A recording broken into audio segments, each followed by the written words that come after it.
Since the early 2000s, if you think of war games, it's likely the first thing that'll pop into your head is Call of Duty. The amazing franchise has thousands of fans, and Grant decided to pay homage to it by looking back over its last decade.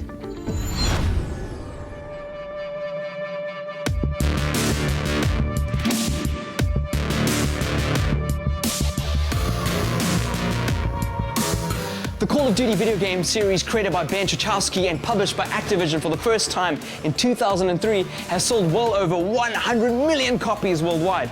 And figures like that make this a pretty popular game. But just how did Call of Duty become the global phenomenon it is today? Well, let's start at the beginning.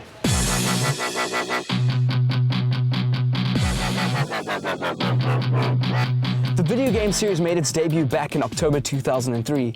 Set in the World War II era, the critically acclaimed game simulates the infantry and combined arms warfare which took place during the war.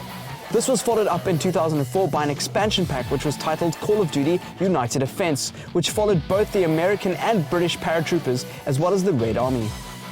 Then, in October 2005, the second game in the Call of Duty series, Call of Duty 2, was released. This first-person shooter is also set in World War II and is played via the perspectives of soldiers of the Red Army, British Army, and the United States Army. Released first on PC, the game became available on Xbox 360 and Mac OS X shortly afterwards. After that came Call of Duty 3, released in November 2006. Again, this game is set during World War II, and players play from a first-person perspective. Only this time, the game follows the American, Canadian, British, French resistance, and Polish armies after D-Day in the Falaise Gap. This was also the first time the game was released on all three major consoles at the time: the PlayStation, Xbox, and Wii. The fourth installment in the Call of Duty series, Call of Duty 4 Modern Warfare, was released in November 2007. This was the first game in the series to be awarded a mature rating and to be set in modern day. Hence the name. In 2009, Modern Warfare 2 was released. It acted as a direct sequel to the first Modern Warfare sub-series and featured a whole host of returning characters, including Captain Price and Soap McTavish. Then in 2011, the third game in the Modern Warfare sub-series was released. As the story goes, the game was said to have been in development only 2 weeks post the release of Modern Warfare 2. During all the Modern Warfare releases, the Black Ops story arc also made waves within the gaming communities. Call of Duty World at War was released in 2008 as the official fifth installment in the main Call of Duty series and a prologue to Black Ops.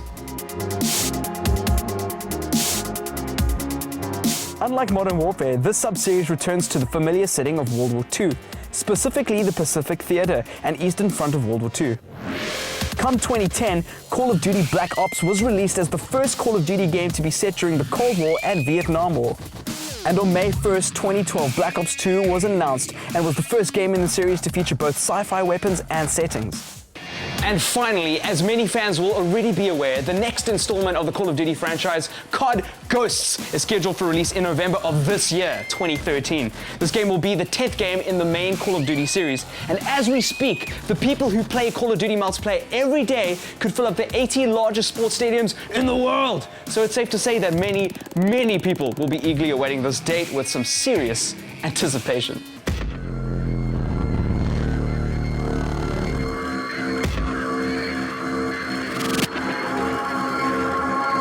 And for those who love a little trivia, the fifth Call of Duty, World at War, is the first Call of Duty game in which the F-bomb gets dropped.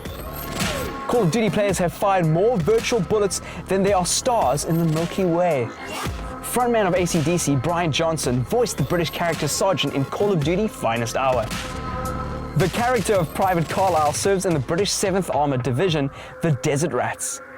Brian Johnson's father actually served in the Desert Rats.